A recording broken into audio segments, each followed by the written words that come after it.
Today's Toy Spot, we're having a look at the DC Collectibles, the new 52 Earth 2 Wonder Woman.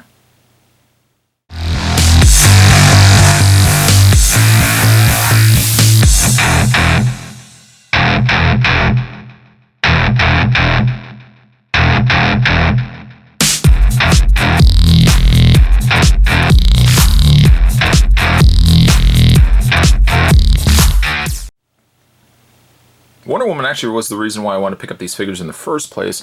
Really loved the design of it that we saw online. It actually just worked itself out that while I was at the local comic book store where I go to, I picked up Wonder Woman and Batman just happened to be there, and I picked up the Batman as well. The Batman ended up being a little more disappointing in the face, though I think the Wonder Woman is definitely going to salvage this adventure to the comic book store. On the side is a silhouette of Wonder Woman. On the flip end of it, there's really some remarkable artwork there of the initial figure. Based on the art of Nicholas Scott, sculpted by Karen Palenko over at DC Collectibles. On the back, the other figures available, collect them all: Earth 2 Batman, Earth 2 Flash, and Earth 2 Green Lantern. Your read-up: the Amazon princess battled to the death against Steppenwolf and the hordes of Apocalypse. Based on the design seen in the monthly Earth 2 comic book is the latest action figure from DC Collectibles, Wonder Woman. You can head over to www.dccomics.com. You can also, speaking of comic book stores, you can also head over to Comics Shop Locator at www.comicsshoplocator.com. If you are in a city and you aren't familiar with any local comic book stores, you can head over there and see if there's one nearby. And then anything on the bottom? Not really. Nothing at all on the bottom. Spot is going to take a break and get this opened up. When we come back, we're going to get a better look at the new 52 Earth 2 Wonder Woman. There's more heading your way, guys. Don't go anywhere. Stay tuned. Luckily, getting Wonder Woman's one accessory out of packaging, I didn't have the same fate that the Batarang had when I got Batman out of packaging. The sword is a little more pliable, has a little more give to it, though the blade, funny enough, though the handle of the sword is a pliable rubber, though the blade itself of this sword is a denser plastic. So I would be a little careful that this doesn't bend or break, and also it's a little sharp on the end, so be a little careful as well. But a really nice looking sword, to say the least. Putting that to the side, we will revisit the sword. Don't worry, Spot hasn't forgotten about the sword. What sword are we talking about? I'm just kidding. No, Spot still remembers this sword. I'm not that old. Having a look at the Wonder Woman, it is definitely a gorgeous looking piece. I feel, and here's the thing, I feel like Wonder Woman, the biggest problem with Wonder Woman figures is by initial concept and design, she starts as a really solid figure. Somehow along the line of manufacturing the piece, though, things get miscommunicated, or maybe, I don't know, the way it's manufactured, corners get cut, and Wonder Woman ends up always being the figure that suffers as a result. Case in point, if I bring in the packaging, let's just put the packaging right there. The original packaging certainly had a little more paint, a little more coloring, especially in the face. I think you guys can all agree that that is a gorgeous face on the initial concept figure for Wonder Woman. Now, having said that, does this Wonder Woman actually translate once we get all the bells and whistles done and it gets mass produced and it gets shipped to stores and collectors like myself head over to the stores and pick them up? Does the figure still stand up to its original design? You know what? I'm going to say yes. I'm going to say yes. The paint isn't as good on the face as it was with the conceptual figure, the original figure that we saw on the packaging there. But I think, though, it still stands up well to versus like some of the other Wonder Woman figures that we've gotten. And there was a couple of them where figures looked really good in product shots and original concept shots of the figure. And then I don't know what happens when you get the figure in hand, you look at it and you're like, it's just not the same. Another good example is the skinned face Joker, which was also from DC Collectibles. Looked really great as a concept figure, and the toy show images of that figure looked like unbelievably cool. but in hand, mass-produced, it suffered quite a bit. But at least this Wonder Woman, I think, still holds up pretty good.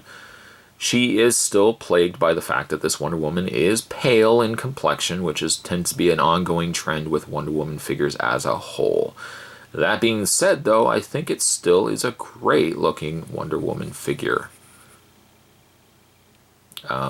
Is it my favorite? No. I would still think the original standalone Series 1 Wonder Woman figures from DC Direct, probably that is still my favorite Wonder Woman design.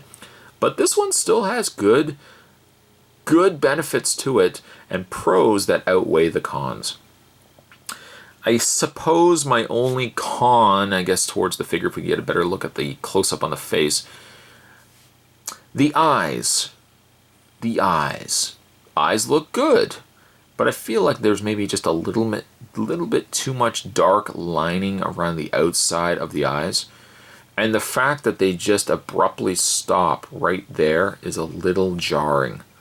Now, I can understand that the dark lines really are more so like eyelashes, but the fact that the eyes just kind of abruptly stop there, I feel like they should have either finished it, or if anything, they should have brought further back, maybe stopped it right about there, stopped the black line so that it wasn't completely around.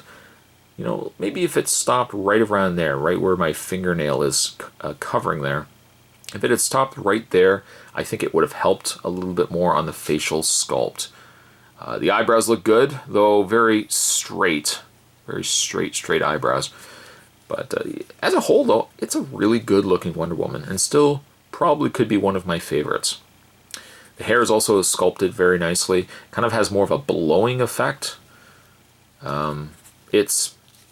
I guess it's more intended that the hair sit back. Like if you have the head tip too forward, the hair just kind of sits out like a ledge. It is really intended to have the hair kind of sitting further back, which would really make her head straight up anyways, and likely the way you're probably going to be displaying her also. Also, too, really like the suit that they gave her. The Earth 2 suit of Wonder Woman is a really neat design where it's a kind of a combination of current design and like the old classic design of Wonder Woman. Classic design Wonder Woman has like the skirt with the the stars and stripes, the bustier top with the gold on the top there, and the eagle design. All really, really nice touches. But then you start incorporating other aspects with this. Kind of looks like a witchblade kind of design here, and you can even see on the side she's got like an eagle sculpted design on this gauntlet that she's wearing. Also too, she's got that same design in the legs with this eagle motif.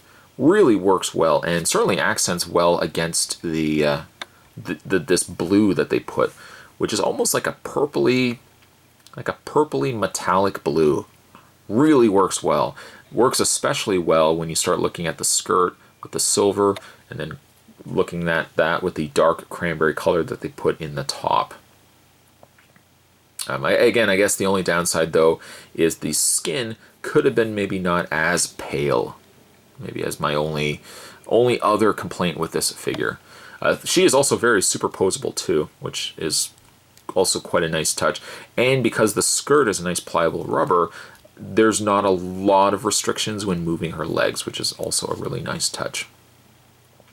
She has her lasso on the side there, which is fastened to a little side harness, a little side clip there. It isn't removable, it is just a sculpted in piece, but at least it has like a free moving motion to it. It's not sculpted right into her leg kind of thing. So I really like that also. You can take revisiting, you see Spot didn't forget, revisiting the sword. You can take the sword, and it looks like you can put it in either of her hands. It's a very broad handle though, so you have to really adjust to get it fit in her hand. I feel almost as if the handle might be a little too big, but you can see that Wonder Woman still manages to hold the sword. Putting that to the side, in the way of Wonder Woman's articulation, her head does move quite a bit, quite easily as well, on this ball joint socket on top of her neck.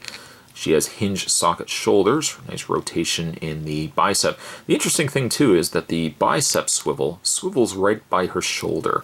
However, when you get to the armored hand, the swivel is actually right at the point where the armor is attached to her arm.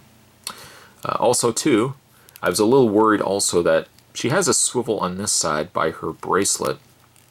This one arm I thought was already sculpted in and I couldn't move it, but it does actually move a secondary point right here as well.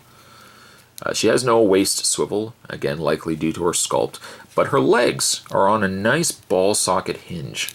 So they move forward and back, not too much mind you, and they also move out. Equally so, she has a swivel in the knee area.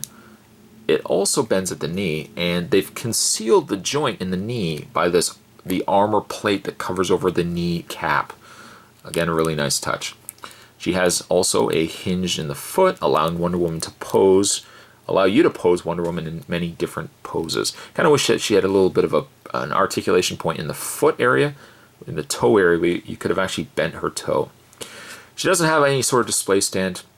Neither really, for that matter, did Batman, but still a really solid figure.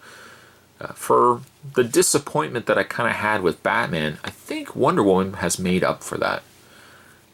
Maybe not my favorite Wonder Woman, but she's definitely near the top of my list. For that reason, Wonder Woman, I'm going to give her an 8.5. Today's Toy Spot, we're having a look at the DC Collectibles, the new 52 Earth 2 Wonder Woman. Stay tuned, guys. Spot's going to have more collectible spots, other toy spots in your way as well. Thanks for watching. I'll see you next time.